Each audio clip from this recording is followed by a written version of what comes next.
Happy New Year's, everyone. It is the first show of 2016. It's January 1st, and we're doing it live. The MMA Podcast 153.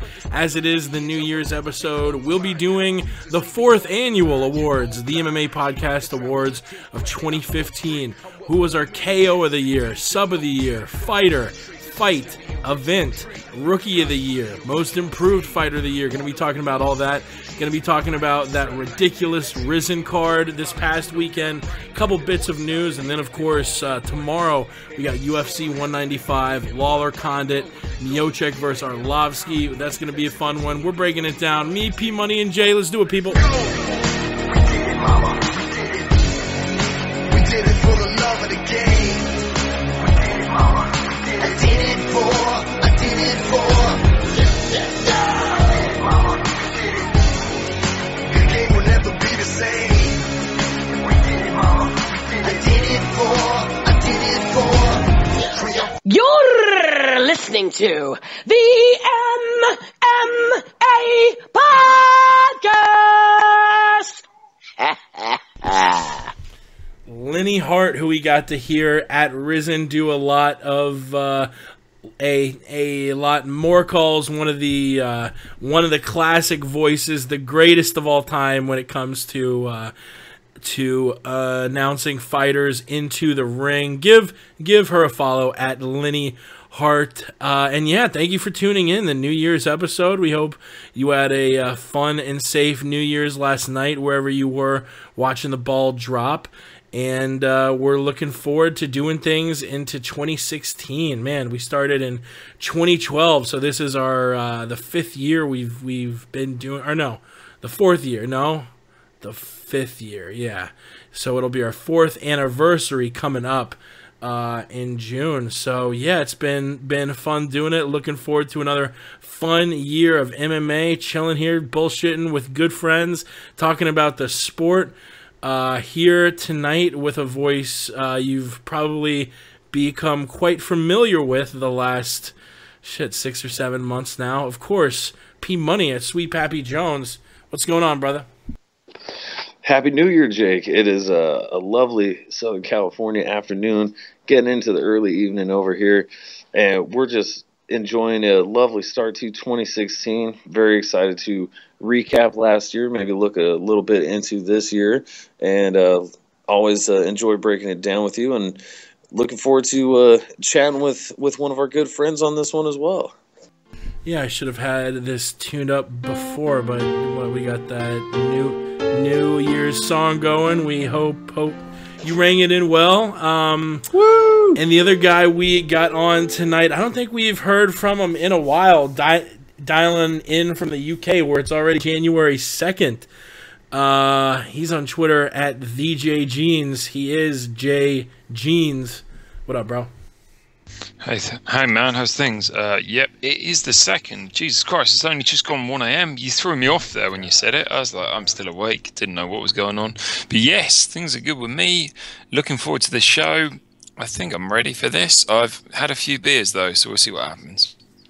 We're all fucked up in one way or another, as it usually is here on the podcast. New Year's Day, come on. If you're still hungover from New Year's Eve, if you've had a few beers, if you've had a couple spliffs, if you're stone cold sober and just had a cup of coffee, we welcome all listeners. And I guess that brings us straight into the awards. 2015 is now officially behind us. No matter where you are on the globe, it is 2016 worldwide. So we can now look back at 2015 in its totality, really break things down. A tumultuous year in MMA. A lot of belts being passed around. I mean, shoot, the only guy who's still champion, who was champion at the beginning of 2014, I believe, is Mighty Mouse. And in 2015, we saw a lot of shuffling. Jones has that whole ordeal happen. Cormier's the new champ, even though I believe Jones and Cormier fought on like January 2nd. I was there, I think, or I know I was there, but I think it was January 2nd.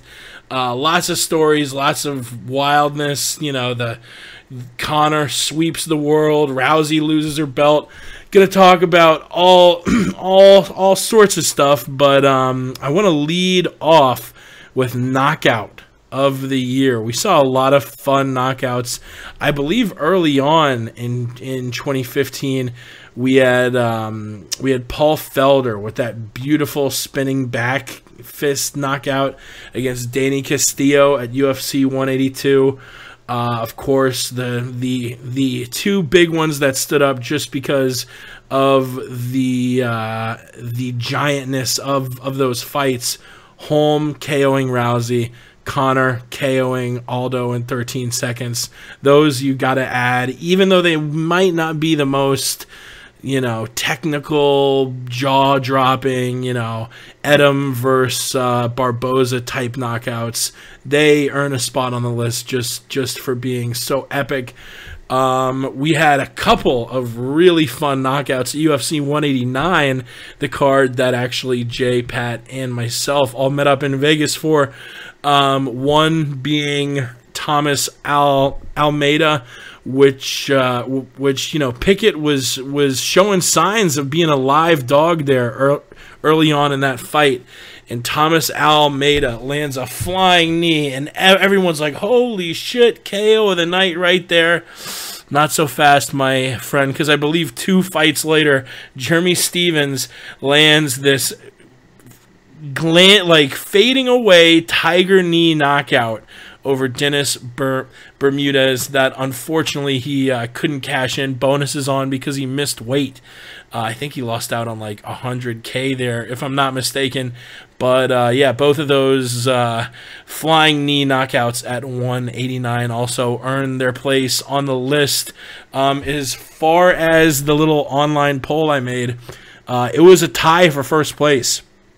Felder and Holly Holm getting the fans vote there, with Conor coming in behind them. Personally, I was just such a huge fan of that Jeremy Stevens KO over Dennis Bermudez. Like I rarely actually physically jump in the air when I see a knockout, but that sent me fucking flying. That was my favorite knockout. Although probably the most technical one was that beautiful spinning back fist by Paul Felder. Jay, we'll start with you. What was your best knockout of 2015? It's quite interesting. I only managed to hit up, I think it was 3 events this year, and they were the Ultimate Fighter finale, I can't even remember, Tough 21, I think it was. You had the amazing, on that card, you had the amazing Stephen Thompson versus Jake Ellenberger. I would probably put that one third in my own mind. Like I said, 3 events. I've got to say 3 knockout of the year potentials, and I will lead it off. The second one was Imikani versus Ogle, whereby I think the knockout was in about 9 seconds or so. Amir Khani just literally flying knees. Ogle again. I was sat about 2 rows back from Ogle's family, who were devastated. It made it even funnier. Probably not the best for them. Finally, Jake mentioned it. I managed to go to 3 events. I managed to see 3 huge knockouts, but my number one has to be Almeida versus Pickett. The fight was just such a back and forth fight. Nobody gave Pickett a chance. And then, as you mentioned, that flying knee, the tiger knee, whatever they want to call it, Almeida just lands it out of nowhere. Admittedly, both guys have been rocked a few times, so they're already wobbly. Yeah, the Felder one was great, but I think I've got to give it to Almeida Pickett because I was there live. Like, fantastic. 3 events I went to, 3 knockout of the year potentials. Love them all. But yeah, for me, Almeida versus Pickett. Almeida versus Pickett for Jay. I took the Stevens Tiger Knee. Pat, do you have a third KO for us, or will you break the tie? Jake, you know what? I think I think I do have a third KO. I mean, I've got so many KOs for you guys, really.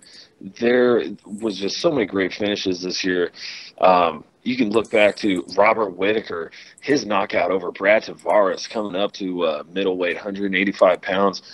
Robert Whitaker, he's been put on a great show there. That was a fantastic performance. I want to say he was a little bit of an underdog there. Of course, Holly Holm versus Ronda Rousey.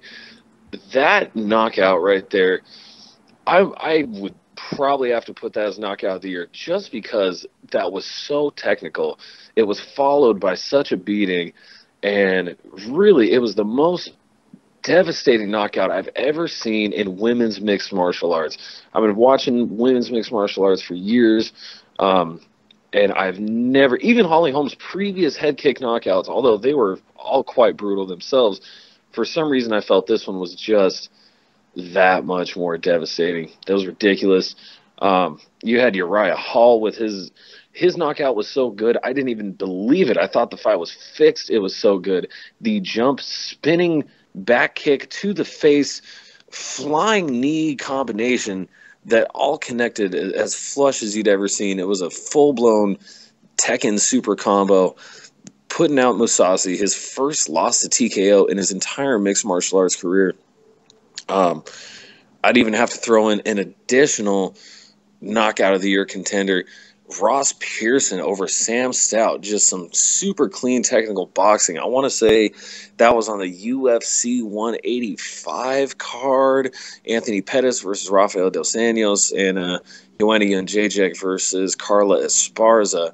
That was on, I want to say it was the main card. And Pearson just with a slip and rip, just a beautiful, clean one-punch knockout. Definitely a good point in 2015 for Pearson. Up there for my knockout of the year contenders. So many to choose from, gentlemen. I think ultimately, though, I'd have to nominate Holm knocking out Ronda Rousey for my knockout of the year. Just so violent. Such a David versus Goliath story. And, I mean, it was epic. There's a lot of reasons we could vote that one in. Yeah, and just like David versus Goliath, you have that that moment. I don't think many UFC fans will soon forget, where Rousey's turning around to face Holm, and the second she gets turned around, that kick lands flush. Legs give out under her, and the colossus of women's MMA had fallen. I guess the most logical one to move to after KO of the year is submission of the year. And speaking of that former colossus of female MMA, as far as the fan vote went, this wasn't close. The fans take Ronda Rousey with the quick armbar over Kat Zingano in what was somewhat of a head scratcher. Why Kat would just rush Ronda like that. Ronda kind of just brought her in and took her down and armbarred her all in one fluid motion. And for me, the reason why I'm going to agree with the fans and also give it my vote for sub of the year, it wasn't just the prettiness and technique of the sub, it was just the fluid motion. She did 3 or 4 transitions so fluidly in a matter of hundredths of seconds, going from, transitioning from standing up to falling down, adjusting, getting the right angle on the arm, and once it was cinched in, Kat didn't have a chance. So my vote goes to Rousey over Kat. The fans also took the Sterling arm triangle over Mizugaki. Aljo looking good there. I would probably give that second place. Fans also liked Verdum, Guillotine, Cain Velasquez.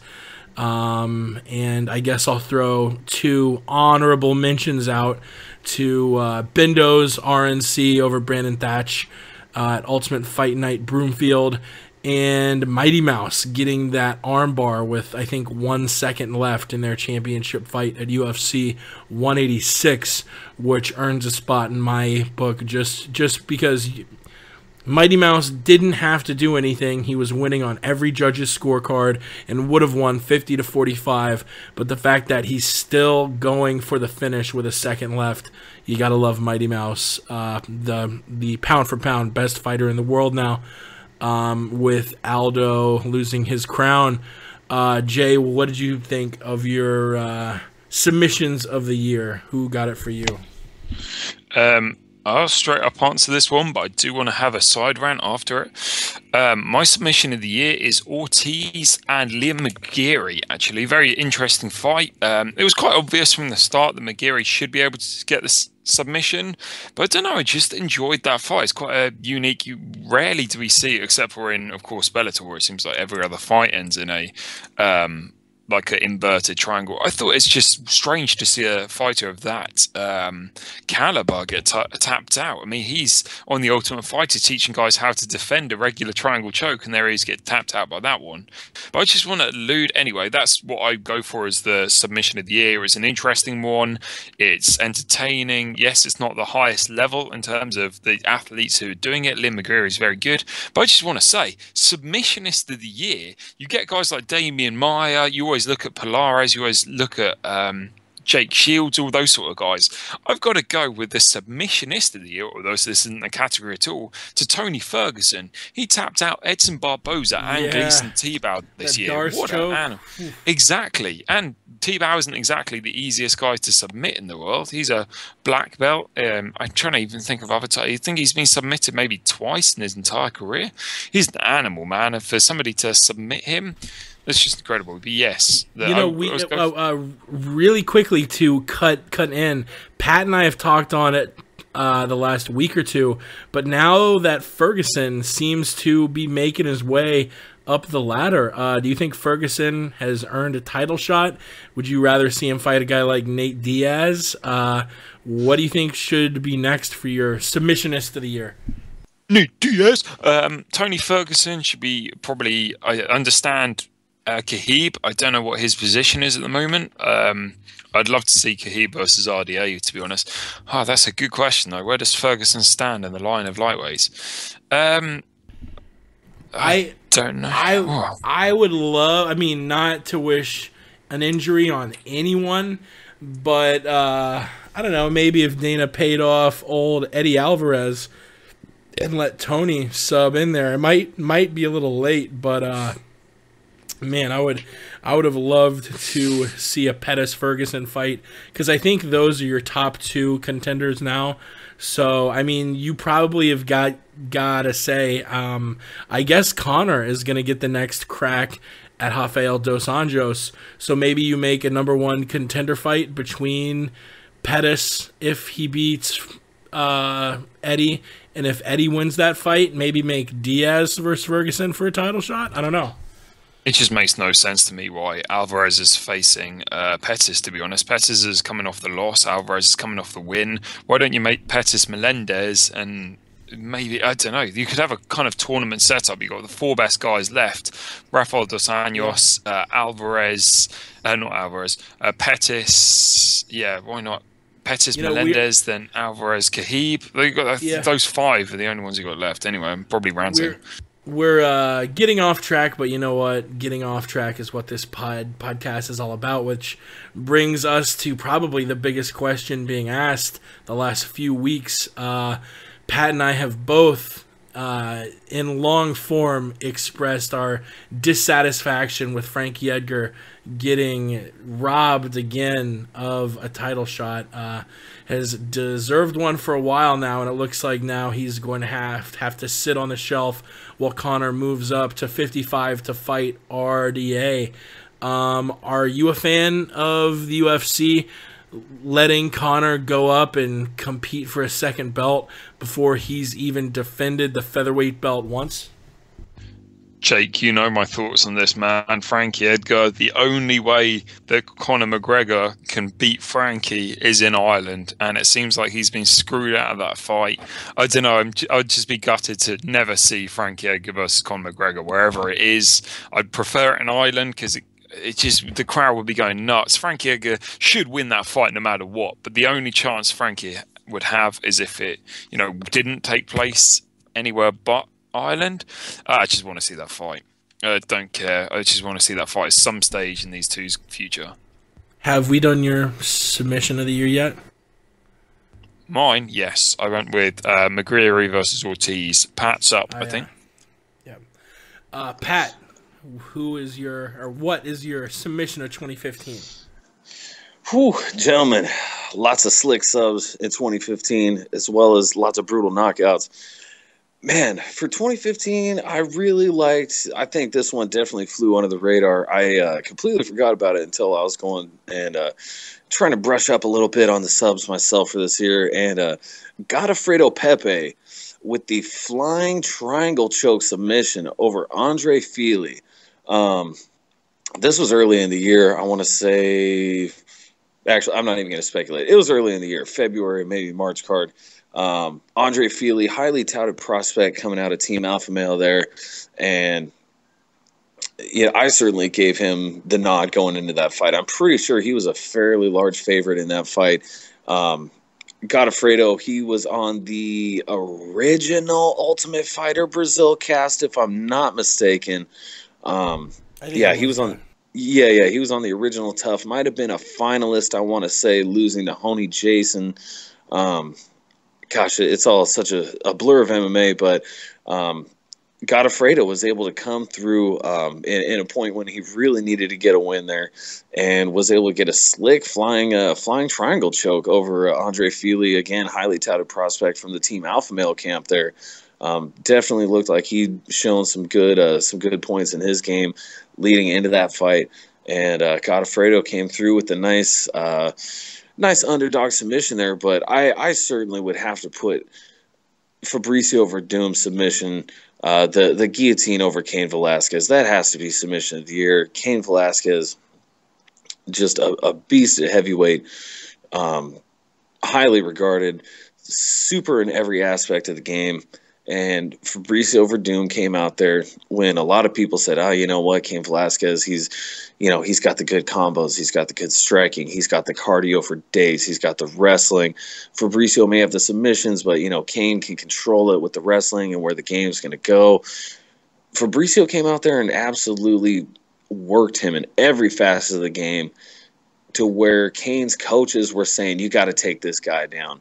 Well, it turns out homeboy they wanted to take down is one of the best grapplers ever in the history of the UFC. And Fabricio snatched him up real quick in the third round with that guillotine. And it was just a huge underdog victory, huge submission. I'm 99.9% sure that was the first time. Actually, I know that was the first time Cain had ever been submitted in his career, and was just worked in every single part of the game. Very unexpected, at least for myself. I mean, I think we were all giving Verdum a little bit of a shot, but he was a sizable underdog in that fight, rightfully so, to Cain Velasquez, and came through with a shocker on the big stage, subbing out the beast, Cain Velasquez. So that's getting my nod for submission of the year in 2015. We'll be seeing that rematch in just about a month. Next category, fight of the year. This was another one that with the fans, it wasn't even close. One vote for Gaethje versus Palomino in World Series of Fighting 19. Other ones I included on the little voting platform: Ortega versus Tavares. That was a pretty good fight at UFN 68. DC had a slew of good fights against Jones, Rumble, and probably most notably Alex Gustafsson. That fight at UFC 192. Who can forget the war that was Andrei Arlovsky versus Travis Brown at UFC 187? My God. Easily the best fight I've ever seen live. But Runaway for the fans, fight of the year 2015. And I think wherever you look, whatever news source picks fight of the year, I think they'll probably unanimously take this one too. I'm sure we're all going to pick it. Robbie Lawler versus Rory McDonald. The rematch, the co-main event at UFC 189. The first time they fought was actually the first UFC I ever went to, 167, back November 2013. God, this was such a war. Rory up on all the scorecards going into the 5th round. Both of them just a bloody mess. And Lawler getting that 5th round KO. It's not just my fight of the year. For a long time, Bendover Cerrone 1 was my favorite fight of all time. But that moves down to number 2. Rory versus Robbie. The rematch is my favorite fight of all time. Funny anecdote. I'm visiting with my mom because I'm still on the winter holidays. And I was flipping around, and my mom and I were both watching the tube, and I see that a replay of UFC 189 is on Fox Sports 1. I turn it on, and it's late in the 4th round. Robbie Lawler versus Rory McDonald, UFC 189. And I'm like, oh, let's watch like a minute of this. And she's like, oh, really? I'm like, oh, this is my favorite fight ever. I swear, like, please, just a minute. And she's like, oh, okay, not a big MMA fan, whatever. She's watching both of these dudes land punches and kicks. I think at the very end of the round, Robbie Lawler just spit like a giant amount of blood on the canvas. She's like freaking out, hands over eyes. What the fuck is this? I'm like, I'm sorry. If you have a mom or a wife or a girlfriend or a daughter or anything, and you're trying to get them into mixed martial arts, I would not suggest you show them this fight, because it was just the brutalness, the heart of both guys, especially Robbie, who, you know, roars back and finishes Rory with an epic punch to the middle of the nose, right in the fucking right in the honker. God, what a fight. It's my favorite fight ever. Lawler, McDonald, too easy. Jay? I've got to go. I know I'm copying myself here, but I'm going to go with Almeida versus Pickett again. Yeah, I mean, doubling up on the same fight. It sounds like I'm just copying my answers, but yeah, there are other candidates. Of course, the Lawler McDonald fight is what everybody seems to have loved. This fight, we did have some great fights. I mean, even people are talking about how good the Mendes versus Aldo fight was. Not Aldo. Yeah, was that this year? Was Mendes Aldo this year? No, that was 2014 was Aldo Mendes too, if I recall, like October. Just double checking me. Yeah. I just have the idea that everybody had written Pickett off in this fight, and those moments, just the exchanges, neither man backed down, and we had the incredible finish as well. Whereas I just feel the one thing that fight lacked, the Lawler McDonald lacked, was a consistent finish. It lacked that big star knockout punch or something. It was ended up as just like a right straight, and Lawler McDonald kind of just quit. And I don't know, for me, myself, I just think Almeida versus Pickett just stole the year in terms of knockout and fight of the year. But of course, you know, I've got very independent views. I'll be the first to admit that, because I enjoyed Machida Henderson. You're a masochist, Jay. You know, man, there was just a sick year of fights for 2015. As far as fight of the year, I'm really torn with this one. Robbie Lawler versus Rory McDonald 2 was just an epic fight. That was 20 plus minutes of brutality, of heart, of guts, of technical display, as much as just raw emotion. It was a fantastic fight. But man, I must say, I'm damn near, and you know, I think I'm going to pick Travis Brown versus Andrei Arlovski for my fight of the year, just because, as good as Robbie versus Rory number 2 was, Andrei Arlovski versus Travis Brown, it wasn't that sustained. It wasn't a suspense movie so much. If we're going to make some analogies here, I would say Robbie versus Rory 2 was like a suspense movie. You know, you're on the edge of your seat for 20 plus minutes. Just what is going to happen here? And Travis Brown versus Andrei Arlovski, that was the big budget action flick. Shit was blowing up. Things were flying. Everybody's just going nuts. It was crazy. As far as reactions go, I watch a lot of fights at my local watering hole. It's a good time to get out there with the fans and the friends and in the social atmosphere. And that was as nuts as any reaction to any fight. I can't give it to, Conor McGregor versus Jose Aldo, because that was over in 5 seconds. That, it doesn't really constitute. But this fight, the back and forth that they had, Arlovsky coming out, tuning up Travis Brown. I mean, that was a shocker in the first. Everybody's like, man, he's getting inside the reach. He's putting it on Travis Brown. This is amazing. The old guard coming in here and taking it to the young buck. And he was doing good for a prolonged period there. Travis Brown drops Andrei Arlovsky. It's looking like, oh, man, maybe that chin isn't back. Brown's going to come back. Young blood's going to take this in the end. Nope, Arlovsky survives. He survives, comes back, says, fuck this, I'm coming out, and puts Travis Brown to sleep. Amazing fight, amazing finish, and really just, I think just that moment right there, as good as any, if not better than all of MMA in 2015. I got to give that my fight of the year. Travis Brown versus Andrei Arlovsky. Yeah, that was back and forth, just such a fun fight. That brings us to event of the year. For me, it's a 3-horse race. You have UFC 194 Conor Aldo, which was just stacked up. You had Weidman losing his belt to Rockhold. We finally get to see Jacare versus Romero. Damian Maia's on the card. Max Holloway on the card. Uriah Faber. Maybe as far as just name recognition, that was the best one. You had UFC 187, another one with Chris Weidman fighting for the championship on the co-main event, while Cormier and Johnson fought for the belt that Jones had recently been stripped of. You had Donald Cerrone breaking John McDessie's jaw with a head kick. We have that fight you just talked about, Pat Arlovsky versus Brown. John Dodson was on the card. Dong-Young Kim gets an arm triangle choke. Uriah Hall looking shaky against Rafael Natal. But I think mine has got to be UFC 189, because it had what UFC 194 had, an insane name recognition value.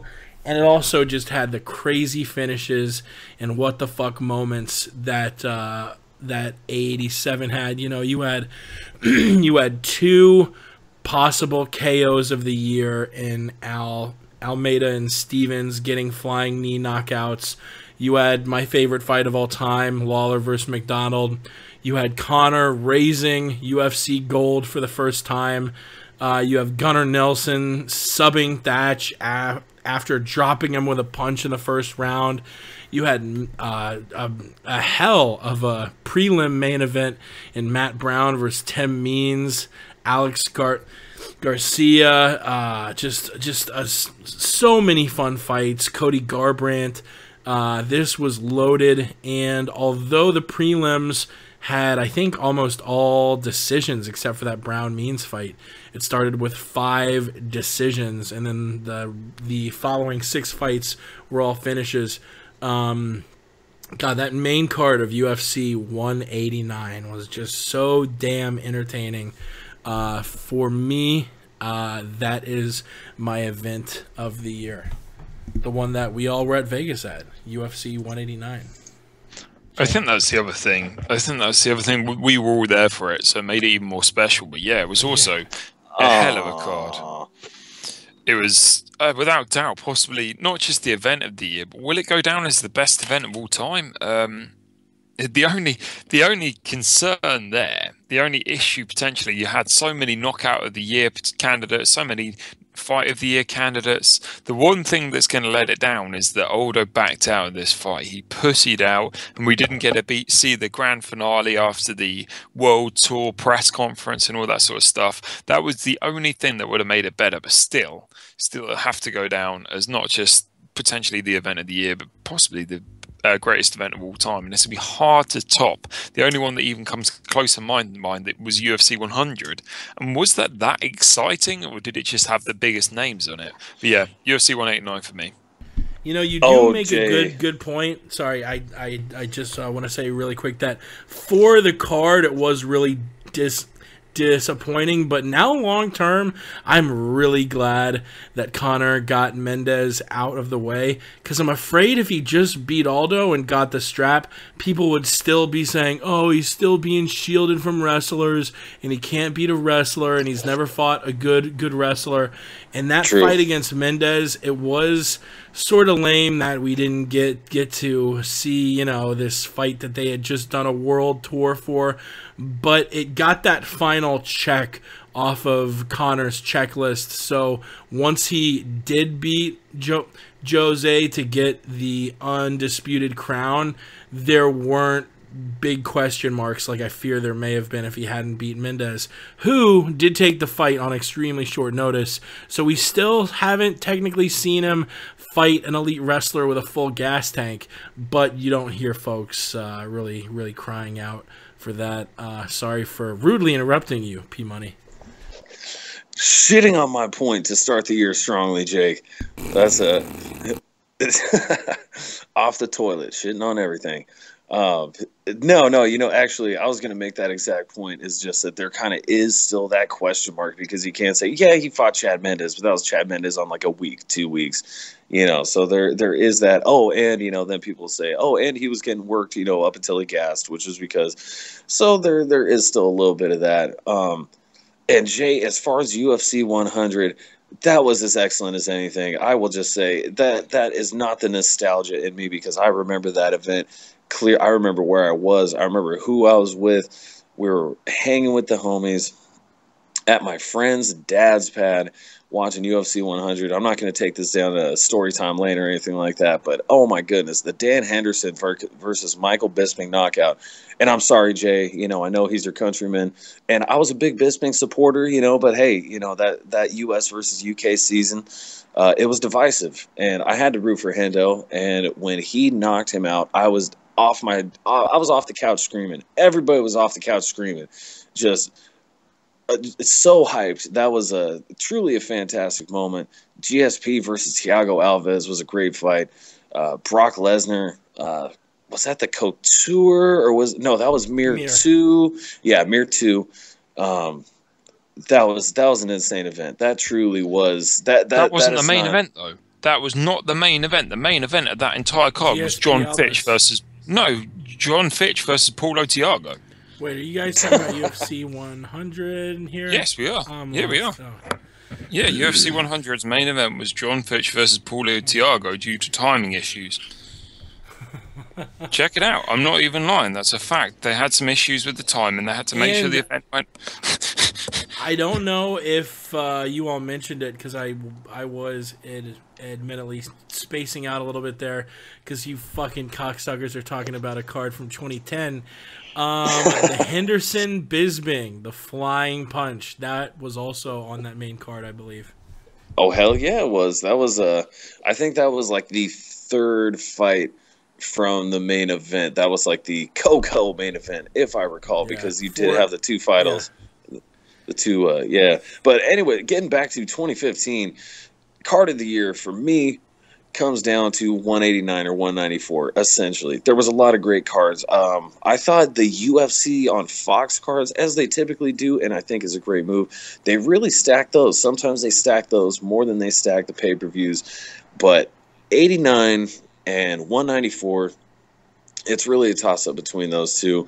For me, there was just something about 189, you know, not just the gay road trip that the three of us shared, which was, you know, magical, and the details of which, you know, stay in the circle, but it was, the hype was on the quote-unquote Ronda Rousey level, if you will, for this card. It permeated just MMA circles and had gotten mainstream. This was Conor going mainstream, just like UFC 194 did, and it really came to full steam with UFC 189. The press tour that he did, everybody was talking. People that know me, that know that I'm a big MMA dude, you know, my casual fan co-workers would come up to me and say, man, did you see Connor snatch his belt? Did you see Connor take his belt at the weigh-ins? Blah, blah, blah. Everybody was talking about this. Even going into UFC 194, people were still talking about that moment. It was just so good. Every single fight on that card was amazing. The main card, almost every single fight was a fight of the year candidate, back to back to back. All those fights, I mean, Jay proved it, picking Almeida versus Pickett, the Jeremy Stevens versus Dennis Bermudez fight. That was a sweet fight leading up to that finish there. There were so many good ones to choose from, but really I think UFC 189 just delivered on all fronts. From the hype, there was no anticlimax. It was a fantastic time, and I really have to put that in my number one spot for card of the year. 194 was a great card, was stacked with names, and similarly the fights did go well. They were all, pretty good fights, but 189 was just epic. As Jay had stated, could possibly go down as one of the biggest cards of all time. I would not doubt it. It was phenomenal. Yeah, that moment when Connor snatched up the belt from Jose in Ireland, one of those moments like Holm Rousey that MMA fans won't soon be forgetting. Let's roll on Rookie of the Year. So this would be the fighter who made their debut in 2015 with a major organization like UFC, Bellator, whatever. A lot of names come to mind. Mine's going to be Makwan Amirkhani. I mean, the guy's fought 2 times in the UFC. He got an 8-second knockout and a sub in under two minutes. Hard to beat that. Jay, who are you picking? Can I let Pat go next on this one? I'll let him go in front. Pat, yeah, there are you have Magomed Mustayev, Alex Oliveira with 3 impressive wins, of course, Sage Northcutt. You got Irish Joe Duffy, Pat, lots of choices. Yeah, no, that's true. Boy, there's no shortage of young talent. It seems like this next generation. Your connection's fading in and out a little bit. Maybe walk 3 steps closer to the router. Oh, you know what? Do a dance. I blame the Popo. They're hot on my tail. It's popping off out here. Damn. But I digress. Sounding a little better now. Yeah. Okay. Really, I think for Rookie of the Year, I mean, Sage Northcutt, bro. How do you not give it to him? He's coming through. He's got the looks. He's got the moves. He's like the Heartbreak Kid, the Shawn Michaels of the UFC. I mean, did you see that sweet front flip he buzzed after that victory? What the fuck, dog? The maximum inertia standing front flip just from nothing, just pure ab power. I mean, this guy, he's a phenom. 19 years old, coming in here, wrecking shop. I mean, I don't know. Let's forget that Cody Pfister fight, but that Susquehanna weed. I've been telling you about that shit. Susquehanna. Yeah, Susquehanna. I mean, it's a real thing. It's beautiful. I mean, sure, you can talk about your Magomed Mustafayev. He looked good. Alex Oliveira, solid prospect. But really, it comes down to Sage Northcutt, baby. You got to give it to the Northcutt. Kids in it for the long haul. dog. You got to bust out some good weed, dog. Enough is enough with this shit. Joey. Come on, man. What's all this about? I mean, Jay, who is right? the Okay. Rookie of the Year? Right, this is the most understated one of this year. It seems like everybody's forgetting that this person debuted this year. Initially, I did say Makwan Amirkhani. Then I agreed with P Money with the Sage Northcutt. Then I started thinking Joseph Duffy. You know, he's gone from person who made his debut to almost facing in the main event just in 2 fights. Finally, I have to go with somebody who debuted this year and won the UFC title this year. Has to be Holly Holm. What? It has to be. I thought her first fight was like late 2014. I'm fairly confident. I'll double check. I think No, it's, actually, Jay is No, you're 100% right, correct. yeah. It was UFC Wow. 185, March 14th, 2015. I don't even have the Wikipedia in front of me. Hand to God, that was her fight versus Raquel Pennington. That was the she barely Joanna won that Jacek. fight. Oh, no, that was a highly contested. I mean, it's debatable whether or not she won that fight. I think Raquel Pennington has a strong case for that fight. Should have been hers. I mean, the playground also completely forgot about it. They were saying, like, people, I don't even know, Joseph Duffy, they're saying all the obvious answers. But no, it has to be Holly Holm. Has to be. Ben Nugent's another one who people were saying, but no way. Come on now, we all know it's Holly Holm. Wow, slam dunk, Jay. I think it's pronounced Win, not Nugent. Well, it's definitely not Holly Holm. Moving on, most improved fighter of the year. This is tough. I had to give it a lot of thought. Man, there are a lot of fighters who have come a long way in the last 5 years that it's really easy to pick. You know, Robbie Lawler. But as far as just picking in 2015, where they were at the beginning to where they are now, Pat and I were brainstorming for a while on this one. I think I have to give it to Thug Rose Namajunas. From going at the start of the year, fighting for that inaugural strawweight title, and Carla Esparza just embarrassed her, made her wrestling and grappling look weak.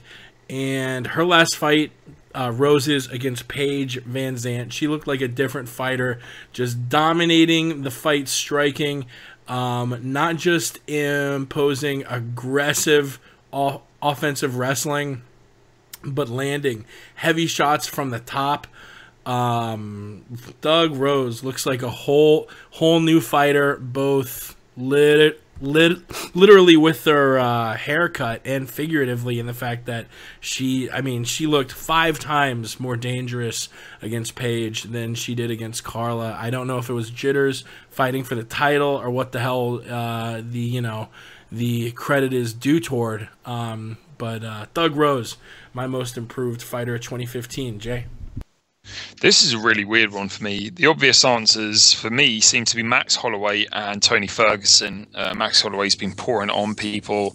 Tony Ferguson's also been just stepping it up every time. This is a strange one, as I think I gave him. I've given him this award twice in a year, and it's pretty much Fighter of the Year, Most Improved Fighter of the Year, same sort of thing. I'm going to go with Neil Magny. Right, hold up. Admittedly, he's gone 4-1 this year, and he did go 5-0 last year. But my God, the level of competition who he stepped it up against. And yes, he did lose to Damian Maia, but since then he's backed whatever the right expression is. I've drank far too much. He's gone back to the drawing board and been able to step up. You know, William Marcero, Alex Garcia, and nobodies. And all of a sudden he's gone back and perfected his game and been able to take it up to the next level against guys like Eric Silva, Kelvin Gastelum. He's just stepping it up. He's not quitting. He's sticking to his style that's got him to this level. And excuse the Damian Maia fight, but he's stepping up. I wonder just what he can do next year, whether he can contend for that title. Yes, it's clearly not the best answer out there, but in my opinion, yeah, this guy's fought 10 times across 2 years. He's always improving, and you don't want to underestimate him. Solid pick there, Jay. I'm a big Neil Magny fan as well. I like that. For me, I probably would have to go with Max Holloway in this one. Now, he did have a fantastic 2014 as well as a fantastic 2015. But the reason I'm giving it to Max Holloway is just the fact that I think, kind of similar to Conor McGregor, he did have that issue of, or at least that question, how would he do against the wrestlers? Max Holloway, since coming into the UFC, he came in short notice as a 4-0 fighter to take on Dustin Poirier in a high-profile bout, and he was doing real good, lighting Dustin Poirier up on the feet, super green, super young, too. I want to say he was probably like 20 years old when that fight was going on, maybe even younger.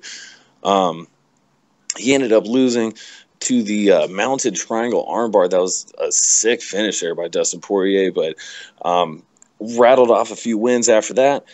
had a split decision loss to Dennis Bermudez, did end up losing to Conor McGregor, but then just rattled off the wins. He's not lost since the fight to Conor McGregor.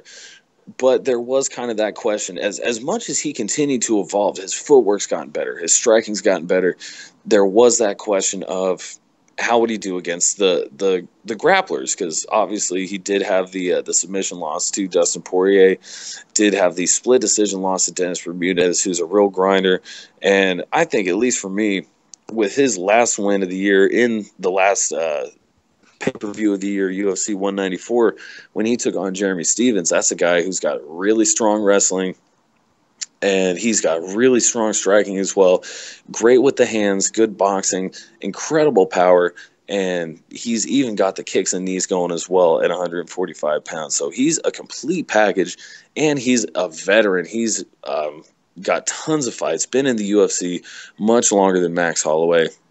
And even though Max Holloway has a commendable number of fights in his short time with the organization, Jeremy Stephens still much more a veteran in the ring, and Holloway was able to outwork him, get the decision. He was able to negotiate the wrestling, the power, the striking, and continue to employ his game, use that length, use that striking, and really, for me, just show that he's continuing to improve and he's continuing to get better, and which I think we're seeing throughout his fight. I mean, the Charles Oliveira fight, freak TKO injury with the neck and everything. Oliveira's a real killer at 145 pounds. I wish that would have ended in some other more definitive circumstance, because that would have been a great test for Max Holloway as well. But this was a great test for him as well, as fight against Jeremy Stephens, and I think he's just continued to get better. And so I've got to give him my most improved for 2015. And I believe that is every category except the big one, Fighter of the Year. To me, it comes down to I think a solid 5. You have Luke Rockhold, who bounced back from a loss against Vitor Belfort to not only challenge for but win the middleweight title. You have the Rookie of the Year, Holly Holm, who went from making her UFC debut to shocking the world, taking Ronda Rousey's belt. The other female champion, Joanna Jędrzejczyk, she's not only been winning all her fights, but doing all of that in destructive fashion. Rafael dos Anjos takes the belt from Pettis. A lot of folks thought he might look a little bit slower, a little bit weaker after the USADA tests clicked in, but he looked just as sharp against Cowboy Cerrone. All of these you could make an argument for, but my Fighter of the Year not only went out there, won every fight in front of him in 2015, not only raised UFC gold, but with his mouth, he lit the world on fire. For me, it's not close. Conor McGregor is my Fighter of the Year 2015. I completely see where you're coming from. First of all, I'm going to give a shout out to a few guys. I know that people saying a lot of people are looking at Robbie Lawler. Now, Robbie Lawler has been on a tear this year, but he's only technically won once. Demetrius Johnson fought 2 guys, Horiguchi, who I think personally I didn't even have him ranked in like the top 5. I can't even remember if I had him ranked in the top 10. So it's very hard for me to all of a sudden say like, oh yeah, Demetrius Johnson wins it again. He beat the number 3 or number 2 guy, and Conor McGregor, right? He's beaten the number 1. He beat the number 1, Jose Aldo. He beat Chad Mendes this year. Did he fight 3 times, or is it just those 2? No, he did fight 3 times. He fought Dennis Seaver in January. Oh, that's true. I forget which card that was, but that was an early January card. That was the Ireland one. Yep, I have to give it to him. Although that's a guy who's borderline top 10, but so is Horiguchi. I mean, the other guys who could consider as Holly Holm, but again, she barely beat Pennington. It's just Conor McGregor all over. Very few guys have been successful in beating guys at the top. Chris Weidman recently lost. Luke Rockhold was only really facing borderline guys. It has to be Conor McGregor, and we all know it's red panty night when Conor McGregor fights. Red panty night when Conor McGregor fights. Fucking A. You know, I would have to go with Joanna Jędrzejczyk for Fight of the Year in 2015. I know it's not a popular decision, but she had 3 fights this year. The first one was for the UFC 115-pound strawweight championship. It was Carla Esparza's first defense of her newly won title that she won for winning the Tough 20 season, I believe it was. And Jędrzejczyk absolutely destroyed her. It was such an epic showing. The Muay Thai striking that we were able to see at that UFC 185 card, courtesy Jędrzejczyk, it was nothing like we've ever seen in the UFC before. The elbows, the striking, the 8 strike combos, that just everything seemed to land. It was just brutality from start to finish, especially that whole second round was just a masterwork of striking by Joanna. And even more so in her fight with Jessica Penne. In her fight with Penne, it was even more brutal. Somehow managed to go 3 rounds, but was just piecing this girl up. And even in her last fight, taking on Valerie Letourneau on the Holly Holm Ronda Rousey card, Letourneau, a much bigger woman than Joanna. She had the height advantage. She had the reach advantage. Definitely a very proficient grappler, as well as good with the striking, good all the way around. And Joanna was able to negotiate that height and negotiate that reach and all of Valerie Letourneau's strengths. And Letourneau, if I'm not mistaken, was also undefeated in the UFC. So certainly not a slouch on her end. I want to say she was 3-0 in the UFC before getting that fight. So definitely a worthy title contender in that. And Jędrzejczyk was able to negotiate all those problems, and like a champion does, she was able to come out victorious. And I love the way that she fights, almost like the female Chuck Liddell, using that the sprawl and brawl style. She has good defensive wrestling. She's shown that, and I think she's able to trust more nowadays in her takedown defense, and she's able to put these combos together because she knows that she can even sprawl mid combo. We've seen that before in some of her fights. Well, she will be in mid combo and someone will shoot on her and she will sprawl and defend the takedown well and avoid the takedown. So I think she's just getting more confident. I think she's also improving in her fights as well. Talking about improved fighters in 2015, she continues to look more comfortable in the UFC. And of course, McGregor's the easy answer, but I got to give some love to another champion. Fought 3 times, won the belt, defended it twice. Joanna Jędrzejczyk, my Fight of the Year 2015. And that does it. Thank you. Thank you, all of the folks who voted on the little survey I put up. And thank you to the fighters who put on a very fun year. Let's hope for some more fun in 2016, starting with UFC 195, which we'll be breaking down in just a second. I want to talk about a few bits of news before we break that down. So let's get to it. Let's get to the news. Why is that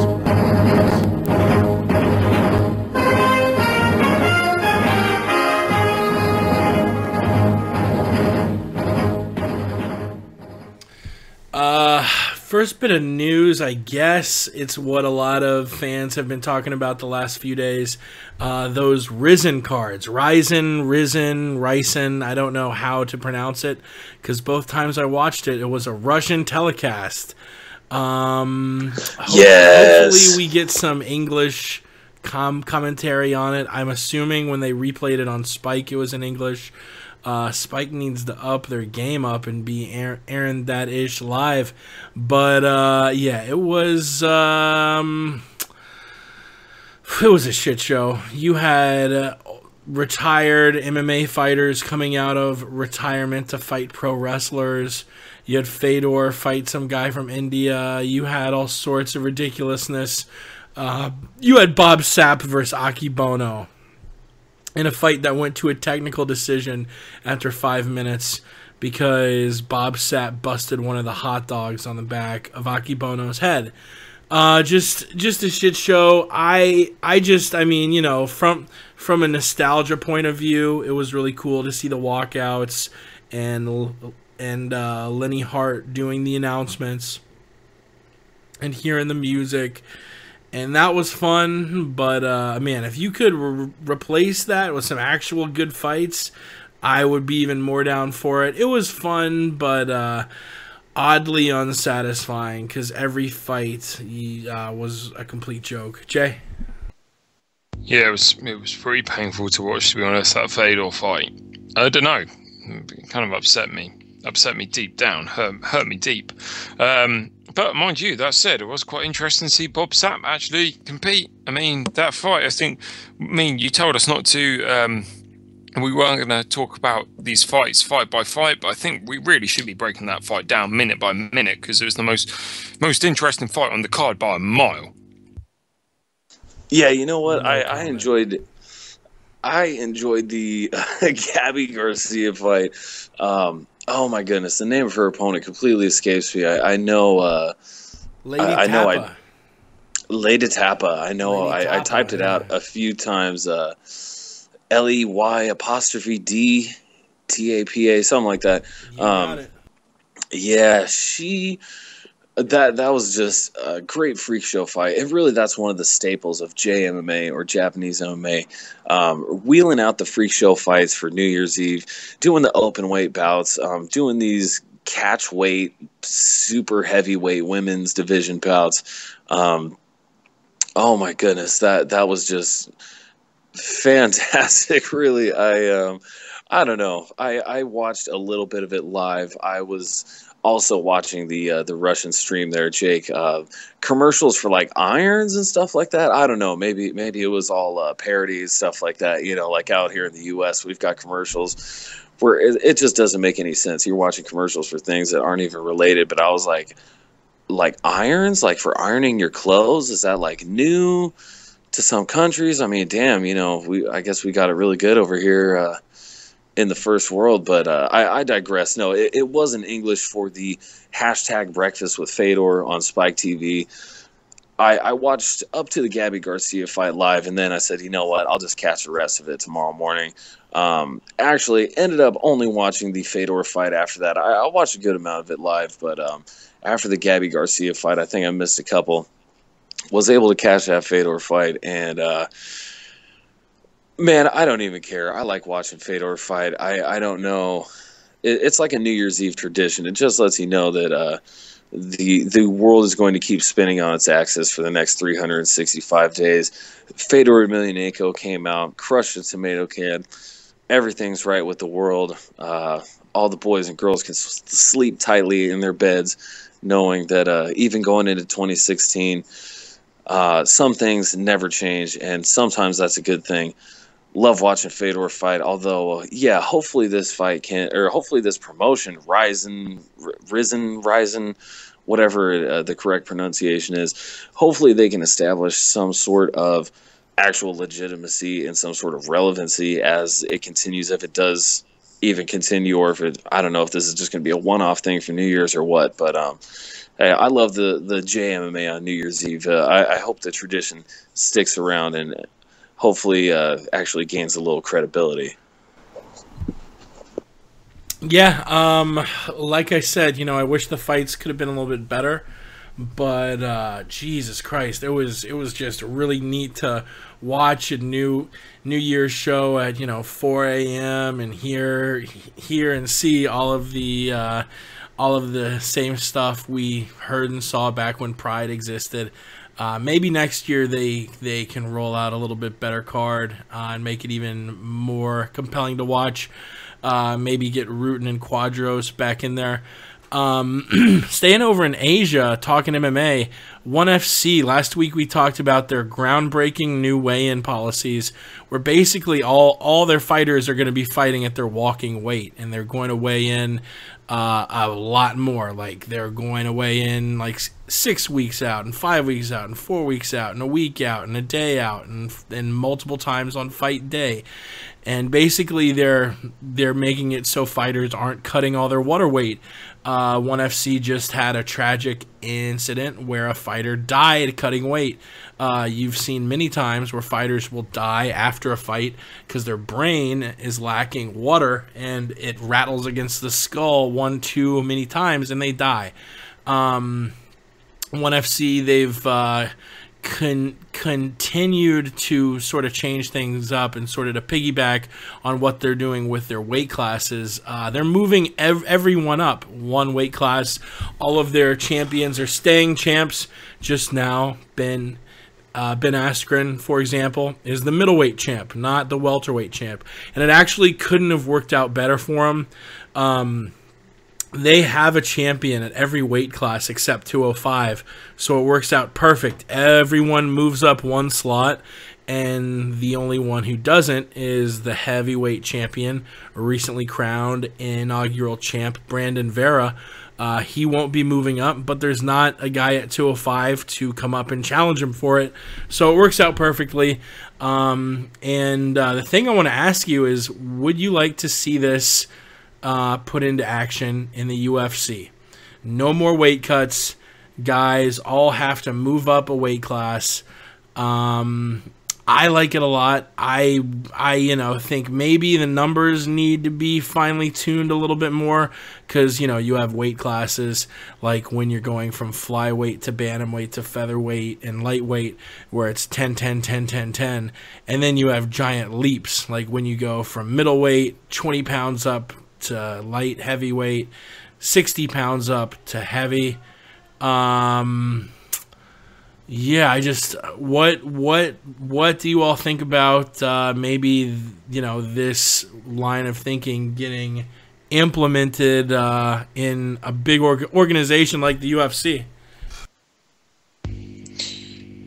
It would really shake up the divisions, no doubt. I don't know how it will work in ONE FC. I think the funniest part that we were mentioning before we came on here was what happens to the heavyweight champion. I mean, he's got to lose a lot of weight to drop down to flyweight. The alternative, which I kind of thought whilst we were having a joke about it, I mean, he could change sex, change gender. So he doesn't have to cut all the way down to flyweight. He could just stop at like 145, 135. But yeah, that heavyweight weight class change is interesting. I think it's quite interesting. I think Boston, on a more serious note, I think Boston was trying to do the same sort of thing whereby you can only weigh 10% more, which would have been a brilliant idea. However, it didn't quite come into effect, and that was just before the Randy Couture, James Toney fight card, as well as Frankie Edgar versus BJ Penn.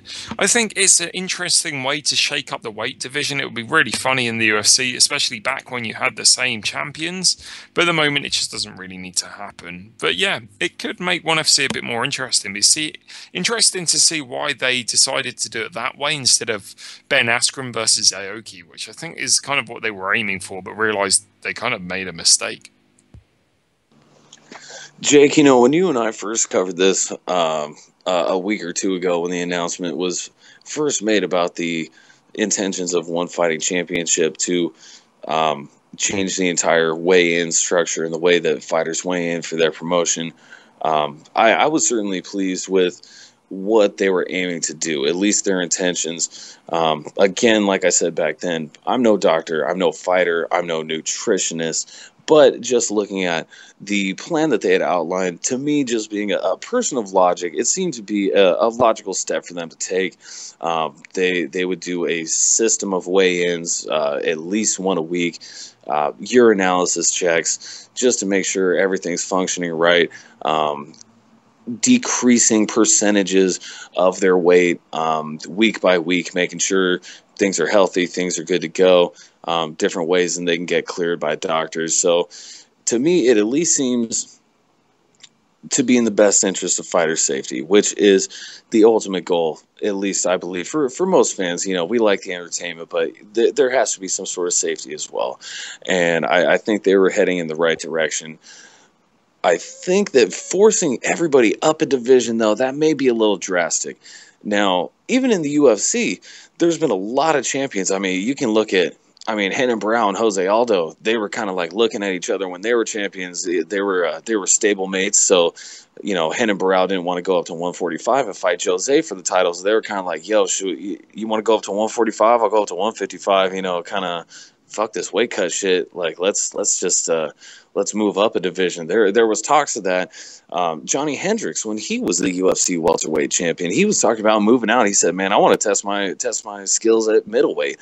Fuck this weight cut shit. 170 pounds. I want to go up to 185. See what's cracking up there." Everybody's just been talking about moving up. At least it seems like a lot of the champions, save for perhaps, your flyweight guys, who are guys that maybe should have been fighting in that weight class anyways.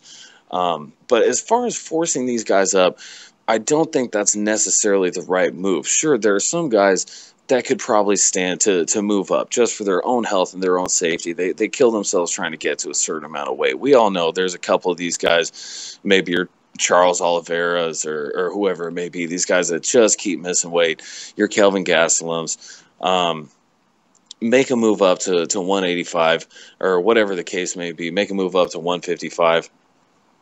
But some of these guys, I think, potentially could get by with perhaps just a diet change. You're Johnny Hendricks. Maybe Johnny Hendricks wouldn't be bitching about the cut to 170 if he weren't notorious for ballooning up in his quote-unquote off-season. It's been well documented that he likes to eat shit, which proverbially, of course, and figuratively speaking, and as do I, so I can't fault him there. But you're the UFC 170-pound champion. You're a world-class athlete. You may want to try and keep it lean, at least for that title run. I know, I can't even begin to imagine, but then again, that's why I'm not in the line of work that necessitates a clean lifestyle or a clean eating regimen to be on top of my game. I can eat like a slob. That's my prerogative. But again, perhaps there are some guys that could just do some lifestyle changes and be able to make their weight class without such a pain. So maybe these guys would be able to, say, under ONE FC's new weigh-in procedures, if they were dedicated about it, maybe they would be able to make the weight without drastic dehydration. So forcing them up, for me, may be a little drastic. Some cases it might be warranted, but I would say if there are some guys that say, hey, you know what, I can make it healthy, I can make it the right way, let me stay in my weight class, track me, do the whole weigh-in thing, I say give them a shot. I'm sure the logistics and financials behind that as well are probably quite the thing, as well as, how do you keep a promotion running while you're trying to implement such drastic changes? It's quite the task to handle and quite the difficult thing to implement, but I commend them for attempting it. But I would certainly like these fighters to be given the chance or the decision to decide whether or not they want to stay in their current weight class.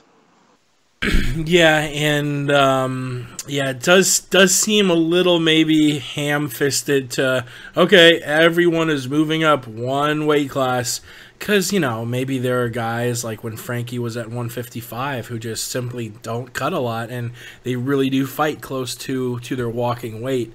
It should probably be on a more case-by-case basis, but I do like in the general direction ONE FC is going in. Next bit of news, Cerrone, after losing the championship fight against Dos Anjos, he'll be moving to welterweight, and his first fight will headline, that UFC on Pittsburgh Fight Night card.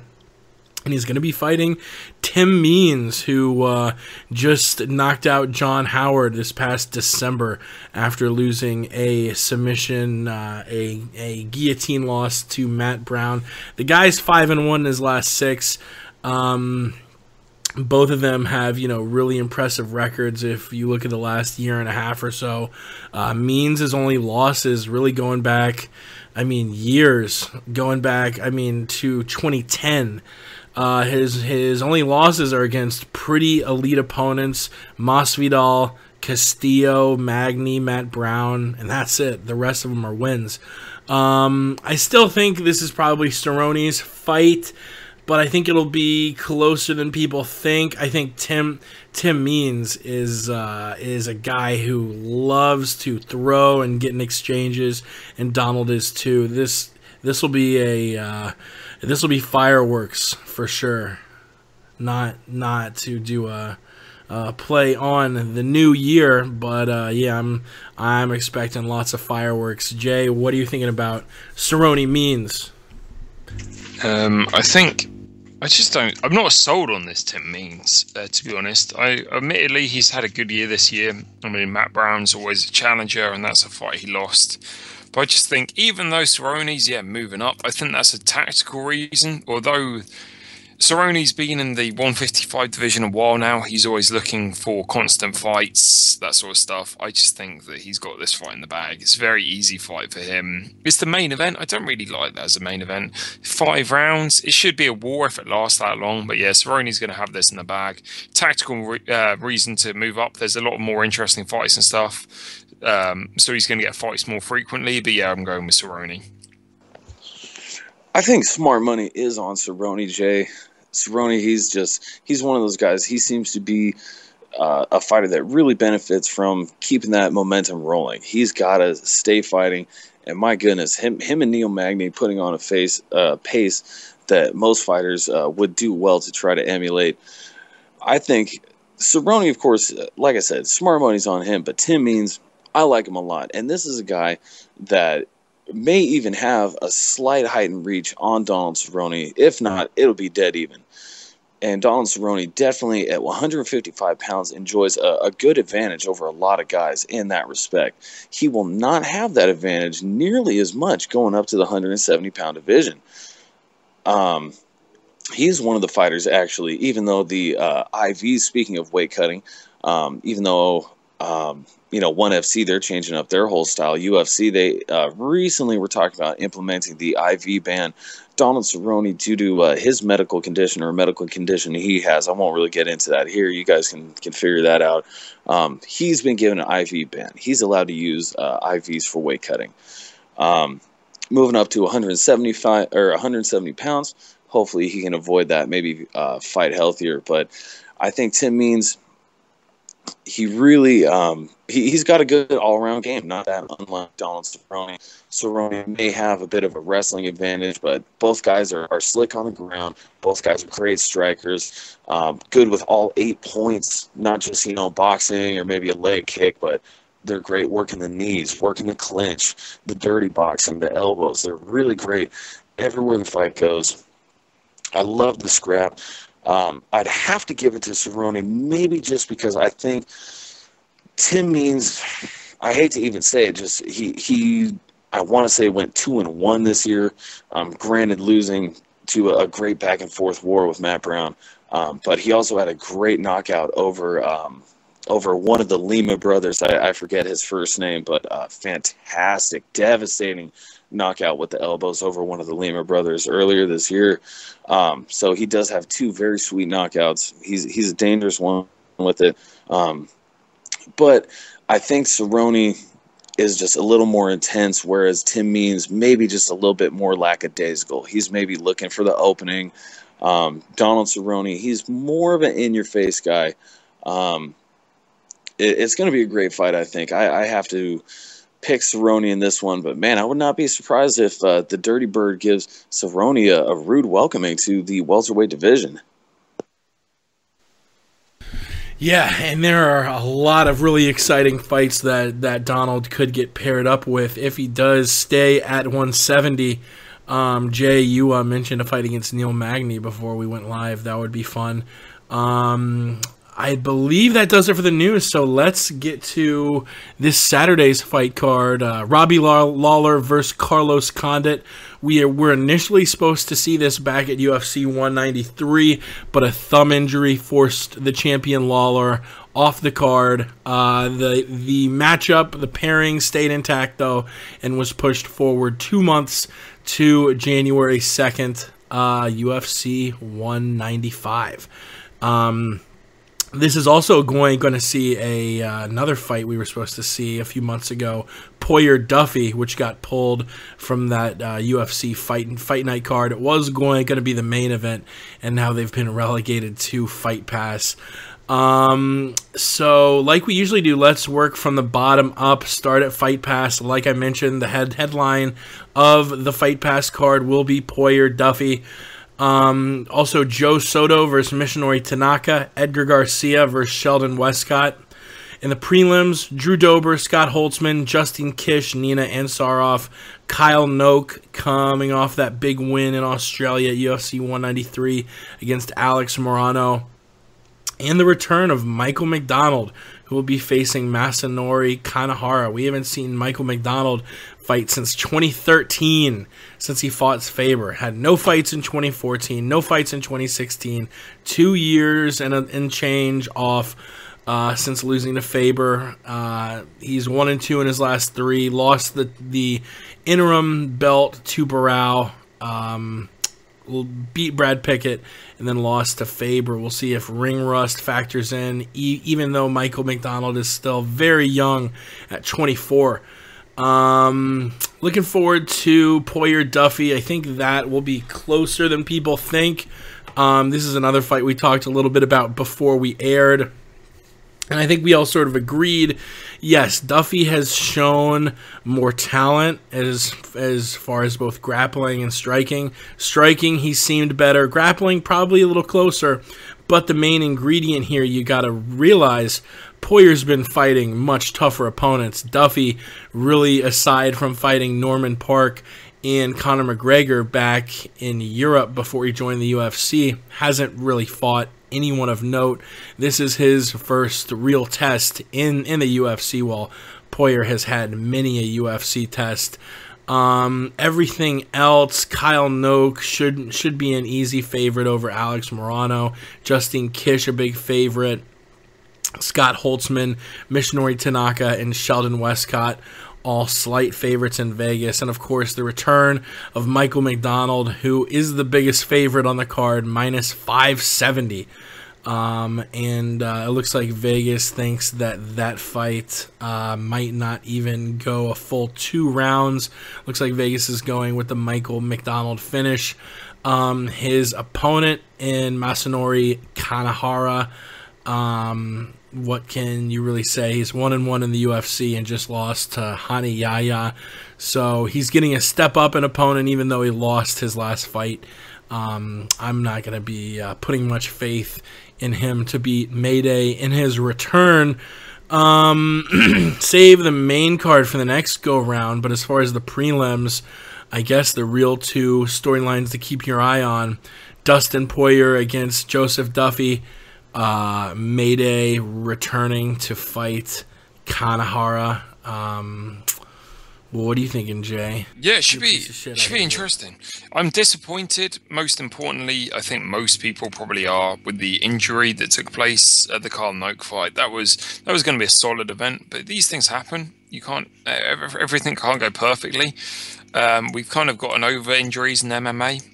But yes, the Joe Soto fight could be interesting. I think most importantly, people are all looking at the Michael McDonald fights and the Dustin Poirier fights. Dustin Poirier versus Joseph Duffy has, I think, most disappointingly gone from a main event to now it's just this Fight Pass card. I mean, it says a lot about Fight Pass these days. What the fuck is going on there? Anyway, yes, I'm looking forward to it. I'm going to be tuning in for sure. I'm staying up late to watch it. So hell yeah, let's give it to me quickly. Yeah, no, I must agree with Jay.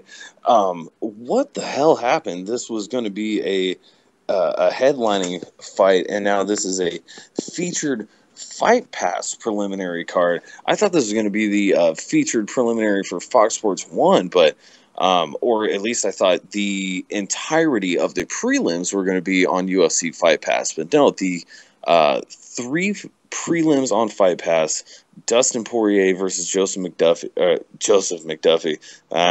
That's the third fight on this card, when really that should be like the number 3 fight on the card, or at least that should be a main card fight, no doubt, or at least a featured Fox Sports 1 prelim if it's going to be broken up as such.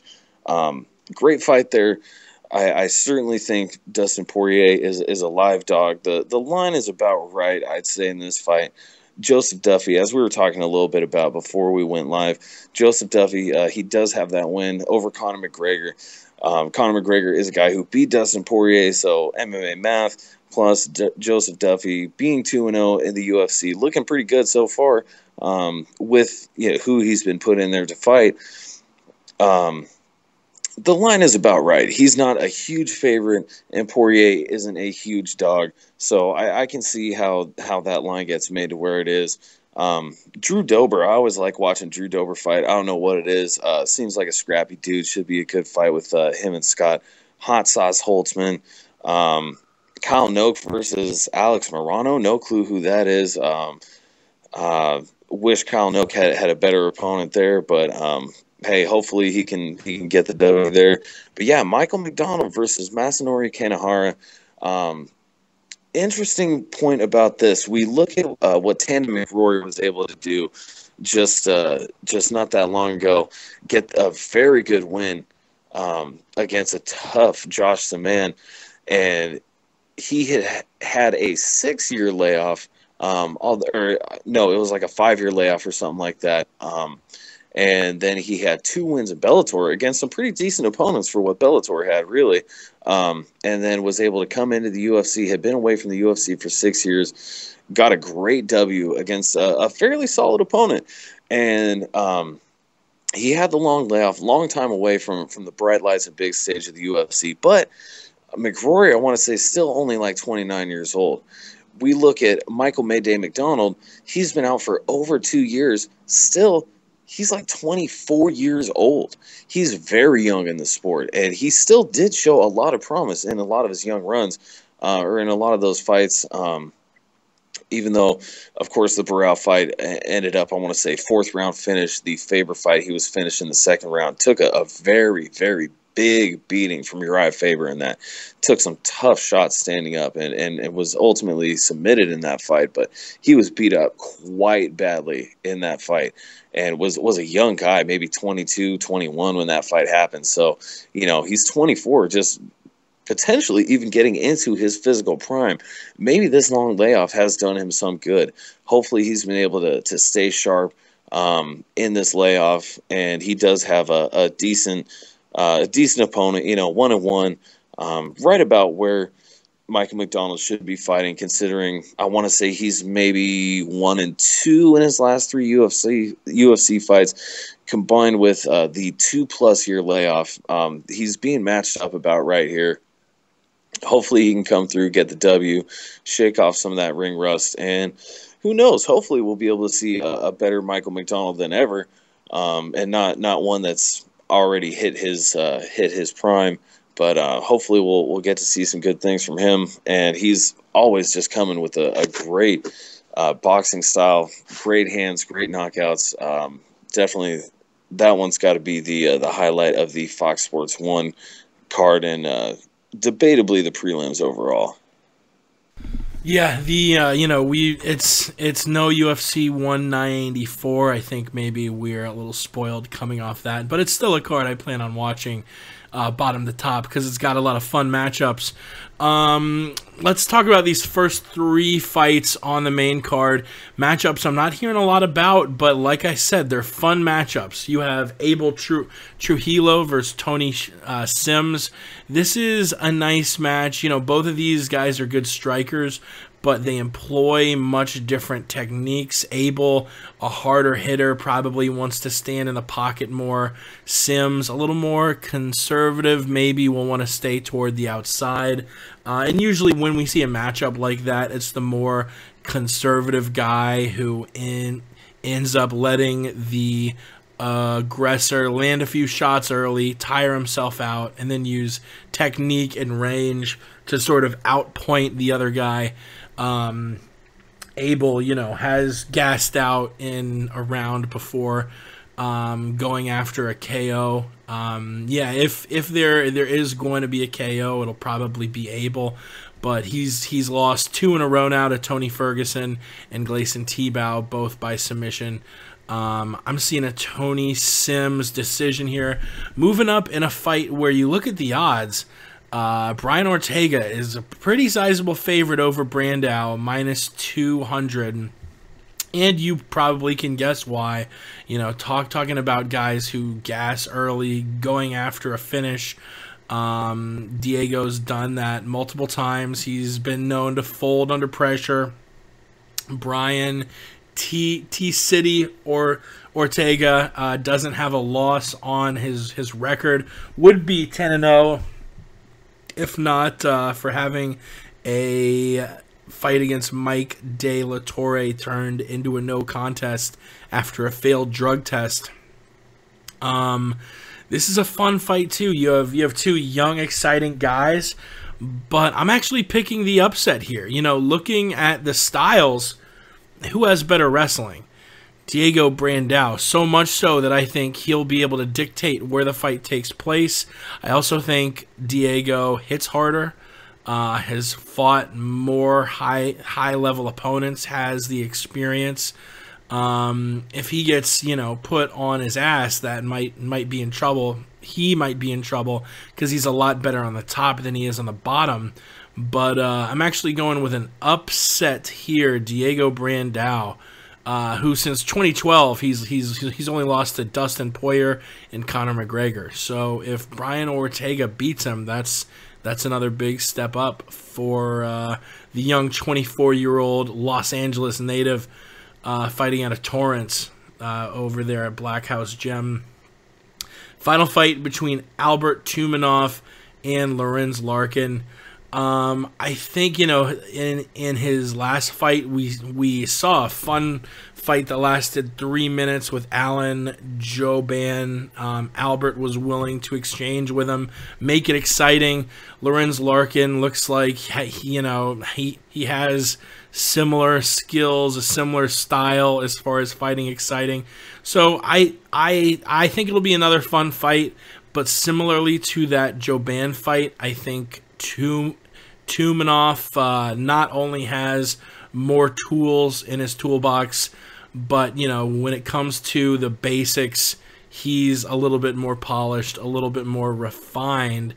And I think we see Albert Tumanov extend his UFC win streak to 5, and hopefully he gets himself a big step up at welterweight if he does beat Lorenz Larkin, who in his last few fights is 2-3, had losses to Brad Tavares, Costa Philippou, and Derek Brunson before turning it around in 2015, beating John Howard in the first round and Santiago Ponzinibbio in the second.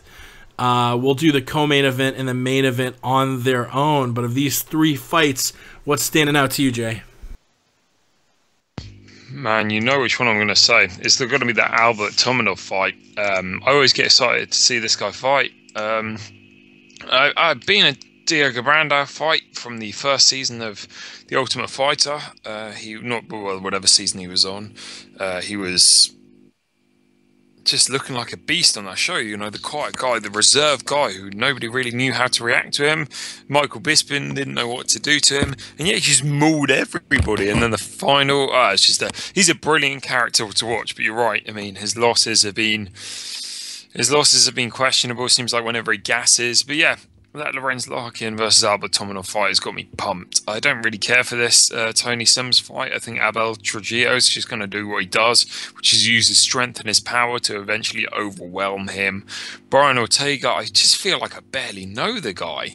I mean, he's done a fantastic job, but against who? Thiago Tavares is a big name, but that, the rest of his record looks pretty rubbish, to be honest. Anyway, not fighter bashing on this podcast, but yeah, Albert Tumanov, I'm a big fan. He's a Russian hand-to-hand combat expert, and he's going to do work against another top-level Muay Thai kickboxing striking machine. That's going to be a fun fight to watch. Whether he resorts to those pancreas is going to be interesting because he does have that background. We just haven't seen it yet. But yeah, I'm looking forward to the prelims. Not the prelims, the main card.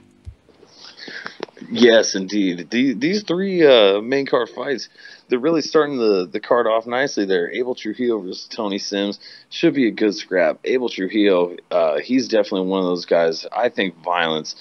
When I think of Abel Trujillo, his fights, he's not one of those guys. He's not a lay and pray or Wallenstall kind of guy. He's looking to knock you out or submit you. Actually, probably just looking to knock you out. Tony Sims, a solid opponent there for the Black Zillion prospect. Diego Brandao versus Brian Ortega. Brian Ortega, this will be a good test for him and a tough fight for Brandao. Brian Ortega, he seems to have a very well-rounded style, seems to be a very strong fighter, good boxing, good grappling. Diego Brandao, pretty much the same story for him. Great striking, very heavy hands, very explosive knockout power for the 145-pounder, and he's also got some explosive submission styles as well. So Diego Brandao, certainly never the guy to sleep on, no matter who you are. Hopefully Brian Ortega has his head on straight for this fight. Should be a good one. But yeah, Albert Tumenov versus Lorenz Larkin. This is just a lovely fight. I'm very glad the UFC set this one up. Great striking matchup. Both of these guys, they just want to bang, bro. They just want to stand on them feet, and they just want to bang. And that's what we're going to get to see. Albert Tumenov, I want to say he's going to have the height and reach on this one over Lorenz. Could be a factor. Both very well-rounded. Both use those kicks very well. Both have good hands. Whew, it's going to be a tough one to pick. I think Lorenz may have a little more pop with the hands. But Albert Tumenov, he's very proficient with the head kicks. He's very proficient with the kicks in general, as is Lorenz. Lorenz definitely has some great leg and body kicks. Very quick, very powerful. Ooh, it's going to be fireworks in this fight. I really would probably just have to go with Tumenov just because he's got the momentum. Again, Lorenz does have 2 wins in 2015. And Tumenov, he's 4-1 in the UFC. He lost a split decision to Idomar Alcantara in his UFC debut. Since then, has won 4 UFC fights, 3 of them by knockout or technical knockout. His last fight, performance of the night. I have to give it to him just based on momentum. Would not be surprised whoever won this fight, though. This is going to be a great matchup. And Lorenz, again, certainly not a guy to sleep on. So that Tumenov versus Larkin, that's my main fight to watch out of those 3. Bringing us to that main event, Stipe Miocic and Andrei Arlovski. Man, this is a fun fight at 265. You have Andrei Arlovski, a guy who lost 4 fights in a row between 2009 and 2011, losing to Fedor, Brett Rogers, and Antonio Silva and Sergey Karatanov. 3 of those 4 losses being absolute first-round KO demolitions. And everyone was saying he needs to retire. Since then, he's fought 12 times, and he's only lost once to Rumble Johnson. He's won his last 6. He's won all 4 of his fights in the UFC, defeating Brendan Schaub, a KO against Bigfoot, a KO against Travis Brown, and most recently, a decision win against Frank Mir. And he's going up against Stipe Miocic, who in his entire career only has that decision loss to Junior Dos Santos that a lot of people scored to Miocic, was the fight of the night, and a loss against Stefan Struve that still just doesn't make sense. It's pretty high up on the list of fight results that just don't make any sense. If Stipe got a chance to avenge that loss, he would absolutely put Struve to bed. And not only did he lose to Struve, but he got TKO'd by a guy who couldn't punch himself out of a paper bag. No offense to Stefan Struve, but his striking is nowhere near the top of the 265ers. I still, to this day, look at that result and think, what the fuck? But he's facing Andrei Arlovski's. As far as how their styles match up, I think it favors Stipe. Andrei has definitely gotten more conservative fighting in Jackson's. His defense has gotten much better. You know, he was criticized for having a weak chin, losing those 3 fights by finish. I don't think it was that. It was simply his hands weren't up. And if you have a weak chin or a strong chin, if you get hit super hard without your hands being up, you're going to get finished. So his fundamentals have gotten a lot better. training with Jackson's has obviously been a good thing for his career. But he's going up against a guy in Stipe who just overall has got a better striking game, steady jab. Miocic is a much better wrestler than Andre and can probably dictate where the fight goes. He might not be able to hit as hard as Arlovsky, but both of them are sort of counter guys. I don't think we see that much aggressiveness like we saw in the Travis Brown Andre Arlovsky fight. So I'm going to pick a relatively boring 29-28 win for Stipe Miocic, if not 30-27. I think Miocic wins the fight and potentially gets himself a title shot. You know, we have Kane Verdum 2 in a month, and Stipe and Overeem are really the only two guys who can stake a claim that they deserve the next shot. And Stipe probably can argue that he deserves it more. Overeem obviously has the name recognition that the UFC likes to go after a lot, so we'll see what happens there. But Stipe minus 225 in Vegas. I agree with that line, and I'm taking him over the Pitbull here. But I mean, shit, we've picked against Andre Arlovsky so many times. I think I picked against him in his last 3 fights. I think I may have picked Bigfoot, Brown, and Mir all to beat him, and he won all those fights. So let's see if the Pitbull can make it 4 in a row at making me look like a absolute jackass.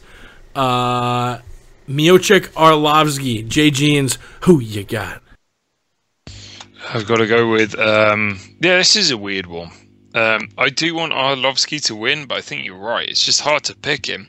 Yeah, you probably my theory about Arlovsky's chin. I mean, you've said he's just keeping his hands up. He's in the division where everybody punches hard. I think the Jackson boys have worked out how to get over this glass jaw theory. What they do is they send one of the guys out. I mean, they've got some big boys in that camp. I mean, they used to have Overeem. I think Travis Brown is still training there. Whatever happens. Brown's with Glendale now, unfortunately. Okay, whoever's there, they just smack him in the face and knock him out. They knock him out, so when he finally walks out there, he's already unconscious. You can't knock out a guy who's already unconscious. He's already on wobbly legs. They've perfected the technique. I don't know how they did it, but it's working for them. So Miocic's probably the best guy for this job because he's the one guy who isn't going to be looking to knock him out. He's not going to be loading up on the punches. He's going to be looking to just pick him apart. It's going to be a case of how well Miocic can keep his own game going, and we've seen him threatened before. We've seen him threatened in the Struve fight. As soon as he lost the range, he lost confidence. Junior Dos Santos, again, that fight was a very, very close one. How both men survived the 5 rounds is beyond me. But yeah, it's going to be an interesting one. I think Arlovsky is actually going to make some surprises in this fight. As much as I think it's an obvious pick to pick Miocic, I think Arlovsky is just on a roll. He really can't let any momentum slip, and he's doing a phenomenal job. All things aside, I will be rooting for Arlovsky like crazy. Maybe I'm a bit biased. It'd be great to see that Arlovsky versus Verdum rematch, especially at this different point in their careers and for the title. So that's what I'm going to go with. Oh boy! Well, I'm rooting for Arlovsky myself. I'm an old school UFC fan, old school UFC mark. I've loved watching. I mean, I picked Andre Arlovsky versus Travis Brown for Fight of the Year. Come on now, that should tell you a little bit right there. I'm definitely rooting for Andre Arlovsky. He has what it takes. I mean, he's the definition of a crafty veteran. He can avoid the takedowns, and really, I feel like that is Stipe Miocic's game. He has the wrestling game, but I don't really see him as a quote-unquote grappler, at least a submission grappler. And really, what is that in the UFC? You're not going to be able to stall him out in the heavyweight division. That would probably be the quickest division to get stood up, is the UFC heavyweight division, especially since we're talking about this is a 3-round co-main event here. So I don't think he's necessarily going to want to wrestle with Andre Arlovsky. And the power, I would say, certainly goes to Arlovsky here. Miocic has some pop, but as we saw, I mean, of course, Mark Hunt, damn near impossible to knock out or get a TKO against. That fight probably should have been stopped. The Miocic versus Mark Hunt fight probably should have been stopped easily in the third round, but they just let it continue. Mark Hunt is almost impossible to TKO, but Miocic is a guy, he'll just go and he'll pepper you with the shots. And he has the Cain Velasquez like cardio advantage, and he does have the all-around package. He's got solid fundamental boxing, and he's got a good grappling game. But I don't know if he's going to want to grapple too much with Arlovski, and I think Arlovski has a good amount of power here. I think Miocic is the smart bet here. I think that it's a 3-round fight. Certainly benefits him, but this is the heavyweight division, man. I hate picking heavyweight fights. I got to pick Miocic in here, but I am rooting for Arlovski, and it wouldn't surprise if the underdog comes through in this. Yeah, it's you know, when you've got a dog like Andre Arlovski, who not only has won many a fight as a dog, but hits as hard as he does, you can never rule them out. Man, this brings us to the main event, Lawler Condit. They're at exactly even odds. I mean, Jesus Christ, this is what a way to bring in the new year, because we've seen a lot of title fights of recent, but I think this is the first one in a while where, I mean, I don't even know which way to lean. You know, both of these guys are amazing strikers. Shit, I mean, to start off with, before we break the fight down, one thing I've heard is maybe Condit doesn't deserve the shot. You know, he's got one win against Thiago Alves, who I believe, what is Thiago's rank in the fighter rankings? Thiago Alves in the welterweight rankings is 15th. So he beat he loses to number 2, beats number 15, and gets a title shot. Should he have gotten this shot to start off with, Jay? No, of course not. Is that the first question? Just yes or no? Yeah, just, I mean, does he deserve this shot? And if not, who does? It's probably got to be Woodley, but is he currently injured? I think that's got to be the obvious answer. You could also argue a case for a guy like... you could argue a case for Neil Magny, but maybe I'm just speaking about this. Also, Damian Maia, he's beaten everybody who's been in front of him recently. Woodley is not only not injured, but he's just waiting for a fight. He was supposed to fight Johnny Hendricks October 2nd. Hendricks had trouble cutting, and since then, Woodley hasn't been slotted into another fight. Yeah, your top 5 is currently Lawler on top, and then Rory, Woodley, Hendricks, Condit, then Maia. I guess I really don't, to be honest. It's been what it is. Yeah, I think those are the two who are obvious ones. It's got to be Woodley. It's got to be Woodley. It's got to be Woodley. Why are we waiting? Yeah. Condit just hasn't deserved it. No, in my opinion, Thiago Alves is a bum at this point in his career. He's done well in recent fights, but the win has never been in his reach as such. It never looked like during the fight, even though, yeah, it's been close with the Jordan Main fight. It's like there, but he still lost. He was getting his ass handed to him in that fight. And the Martin Kampman one, Kampman's now a bum. And he's just been nowhere. Woodley wrote out the game plan for what I think Condit's going to do in this fight. What Lawler's going to do in this fight. Okay, can I just jump in here real quick and let me just say, what happened to Johnny Hendricks, the guy who shouldn't have lost this title? If we want to talk about title robberies and biggest robbery of the year, Johnny Hendricks getting robbed. I think he's fighting Wonder Boy next. Which makes no fucking sense. Is that for real? That's for real. Yep, why the fuck do you have Johnny Hendricks fighting Stephen Wonderboy Thompson and Robbie Lawler fighting Carlos the Natural Born Killer Condit? Although God bless him, great fighter, that fight has will a great chance. 196, yeah. Makes no sense. Makes no sense as why this fight was booked. If Johnny Hendricks is staying in the 170-pound division, it's I'm about to have an aneurysm over here, Jay and Jake, trying to explain to the people why Robbie Lawler versus Carlos Condit is even happening instead of Robbie Lawler versus Johnny Hendricks 3. I mean, I'm beyond words at this point. It does not make any sense to me, except for, of course, UFC. They just want to ride the fact that Robbie Lawler is their champion. He's an old school fighter. He's a fighter's fighter. You know, he's a guy that the fans like to watch. I like to watch him. Always liked Robbie Lawler. You know, my goodness, he puts on great fights, and he's certainly one of the best. But he's never beaten Johnny Hendricks, in my opinion. And in the opinion of many, I don't think he should have ever won that title. And Johnny Hendricks should certainly be in this position as opposed to Carlos Condit. Yeah, you know, as much as I like Robbie as champion and I root for him and I like the story, I do agree that I scored both of those fights to Johnny. But, you know, the UFC made the fight. It's going to be Lawler Condit.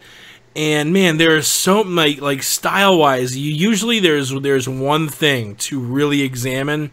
In this fight, there's so many different aspects of the fight to break down. I think the obvious one that you'll hear most fans talk about is their striking offense, how one compares to the other. Condit, probably the more multifaceted striker, will be throwing more kicks both to the head, the body, and legs. Lawler, more of the boxer, more power punching.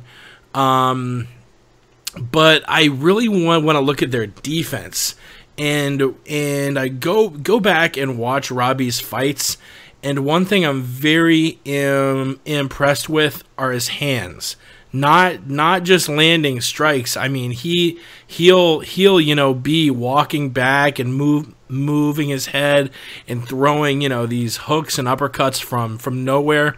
But his hands on defense, I mean, watch how he's always parrying, trapping. Like he has some of the best defensive stand-up skills I've ever seen. Just the way how he'll not only stop you from landing power punches, but he'll literally bait you into throwing a strike he wants you to throw so he can throw the perfect counter. Robbie's defense is spectacular, and you look at the defense on the other side. Condit has been blessed with an iron chin. I don't believe he's ever been stopped with strikes. He's been subbed a few times. He technically has a TKO loss on his record, but that was recently, and it was because of a knee injury, and he had to stop fighting. I mean, no one stopped him with strikes. He's got an iron chin, and because of that, he'll walk through the fire, and he'll take strikes. And in a lot of cases, he'll take big strikes, but he keeps moving forward. And whereas Lawler usually is a little bit more technical and tricky with his defense, Condit can sort of rely on his chin and know, yeah, you know, get your shots in, but just know while you're getting your shots in, I'm going to be getting mine in too. And it isn't necessarily the power behind Condit strikes, but whether he's throwing any four limbs, any punch kick, he's so accurate. You know, you better watch that button, because Condit will be landing to it multiple times. As far as grappling, you know, Condit's really good on the ground, but for some reason or another, his takedown defense has never really been there, and he's great at scrambling. He's subbed multiple guys off his back. You know, he's not a guy you necessarily want to fuck around with in jiu-jitsu. But if things aren't working out on the feet for you, if you're a good wrestler, and I think Robbie is a good enough wrestler, if he wants to, he can take Condit to the mat. Man, and you look at even bigger X factors, like Condit coming into this fight with Yoda in his corner. He has Greg Jackson, who, I mean, I've said it a million times, but if you have Greg Jackson in your corner, you unless you're Demetrius Johnson and you have Matt Hume in your corner, where then it's probably even.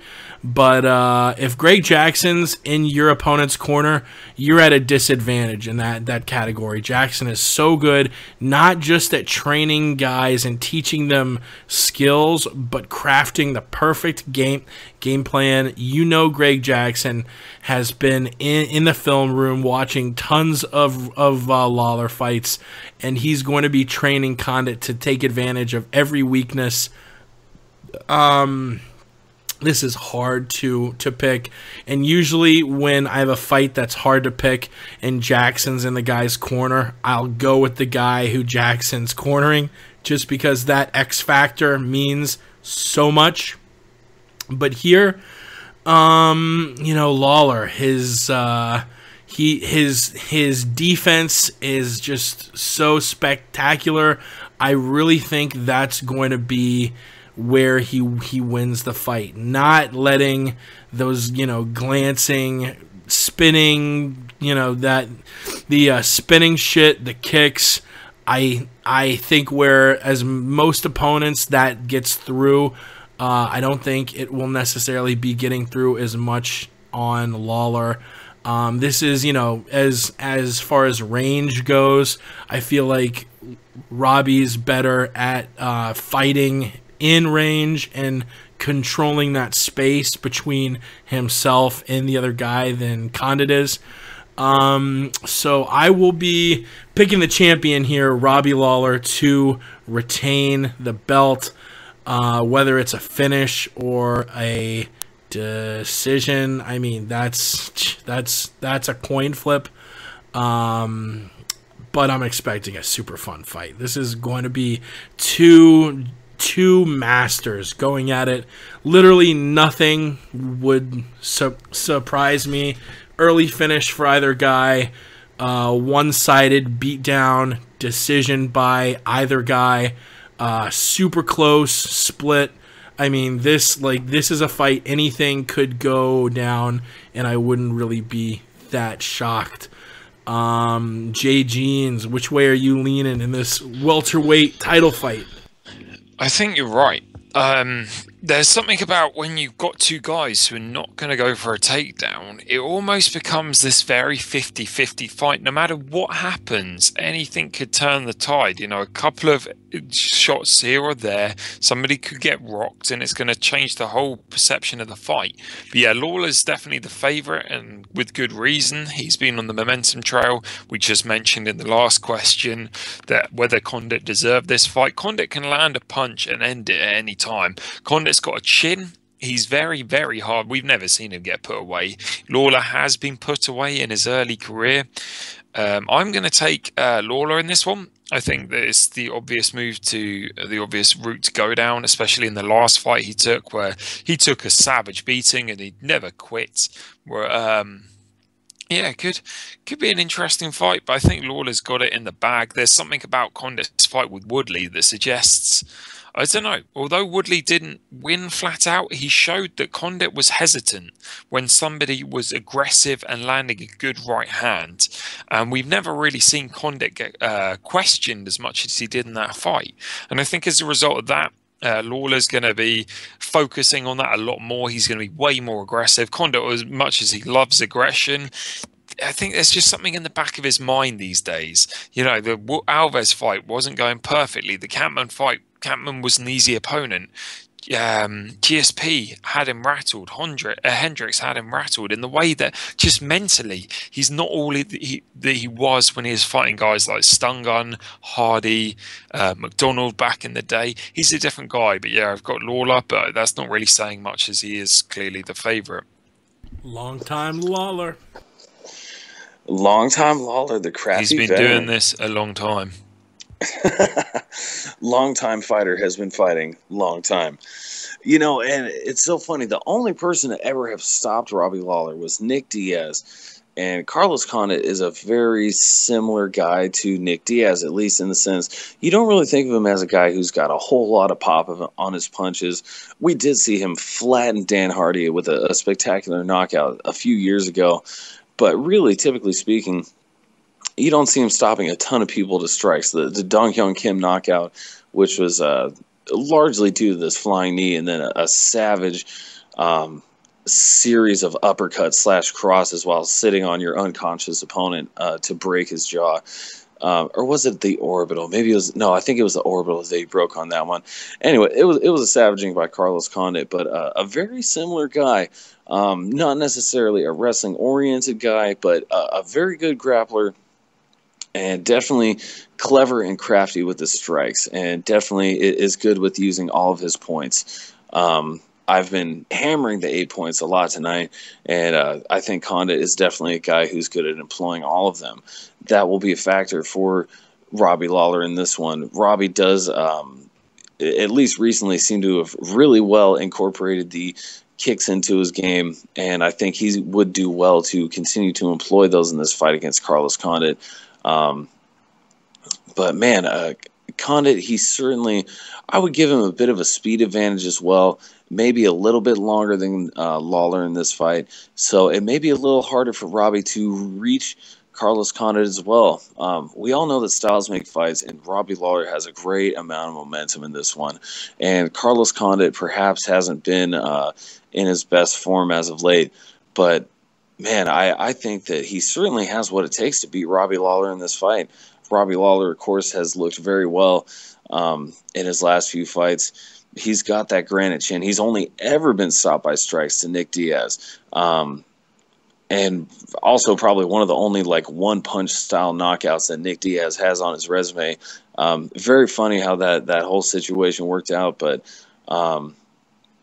Robbie Lawler has not been stopped due to strikes since, and has survived some of the biggest bombs from some of the heaviest hitters in the UFC 170-pound division. Josh Koscheck, Johnny Hendricks, just to name a couple. So I don't really think he's going to be entirely worried about Carlos Condit striking. My goodness, this is just a tough one to dissect. Jake, as you touched on a little bit, Carlos Condit also has Greg Jackson in his corner. He's a phenomenal game planner, a great head coach. So that's certainly a weapon that he has that Robbie Lawler does not. Very tough one to pick. I think the easy pick is Robbie Lawler, but man, I think I'm going to go with Carlos Condit in this one. Again, this is just a styles makes fight scenario. Condit has not been in his best form, but for some reason, I just think he has what it takes to take it from Robbie Lawler. So I think he's going to be able to stay long. I think he's going to be able to fight smart. He's always been a guy with good cardio, and I think he's going to be able to outpoint Robbie Lawler and potentially even get the finish against him in the UFC 195 main event for that 170-pound title. Yeah, and man, that is going to be a war. Obviously, the fight to look forward to on UFC 195, and I think that doesn't, unless any of you guys have anything else. Thank you for tuning in to the New Year's edition. We did the 2015 TMP Awards, broke down a little UFC 195.